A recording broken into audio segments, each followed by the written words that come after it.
Hello, আসসালামু আলাইকুম। কেমন আছেন? আলহামদুলিল্লাহ, আমি ভালো আছি। আজকে ঈদের পরের দিন এবং ঈদের পরের দিন সবারই একটা করে প্ল্যান থাকে। তো আজকে আমাদেরও একটা প্ল্যান ছিল যে আজকে অনেক দূর ঘুরতে যাব। তো আশা করি আমাদের আশাটা পূরণ হলো। আমরা চলে আসলাম, আমরা লোকেশন ঠিক করলাম ঈশ্বরদীপ, হার্ডিং ব্রিজ এবং লালন শাহ সেতু।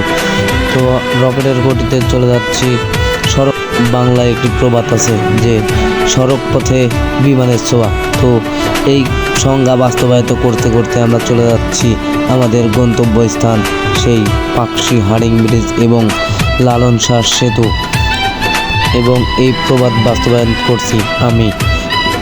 তো যাই হোক, আমরা যে লোকেশনটা ফিক্সড করছি সেই লোকেশনটা আমাদের বাসা থেকে প্রায় 45 কিলোমিটার।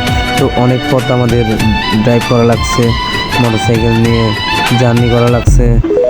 তো যাই হোক, আপনারা জানেনই তো যে সিঙ্গেল রোড দিয়ে 45 কিলোমিটার জার্নি করা বা মোটরসাইকেল নিয়ে যাওয়া কি একটা কষ্টের বিষয় বা কি একটা রিস্কের বিষয়। এজন্য আমরা আস্তে আস্তে করে যাচ্ছি এবং সেই ঈদের আনন্দ উপভোগ করার জন্য বা ঈদের আনন্দে বেড়ানোর জন্য।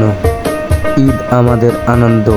ঈদ আনন্দ সম্পন্ন করতে হলে আমাদের ঘোরার প্রয়োজন এবং ঘুরতে হলে একটি দর্শনীয় স্থানের প্রয়োজন। তো আমরা যার জন্যই ফিক্সড করেছি যে লালন শাহ সেতু এবং পাকশি, হার্ডিং ব্রিজে যাব। তো আমরা ইতিমধ্যেই চলে এসেছি লালন শাহ সেতু।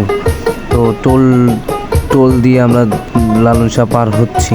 লালন শাহ সেতু রাত করে অনেক ভালো লাগে যে চারিপাশে, ব্রিজের চারিপাশে আলো দেওয়া থাকে এবং এই আলোর মাঝখান দিয়ে এই গাড়ি নিয়ে যাওয়া, এটাই অনেক আনন্দের বিষয় এবং অনেক মানুষের ভিড়। এই ভিড়ের মধ্যে গাড়ি নিয়ে যাওয়াও একটা আনন্দ। তো এই আনন্দ আমরা ঈদ আনন্দ হিসেবে উপভোগ করছি। তো উপভোগ করতে করতেই আমরা চলে আসলাম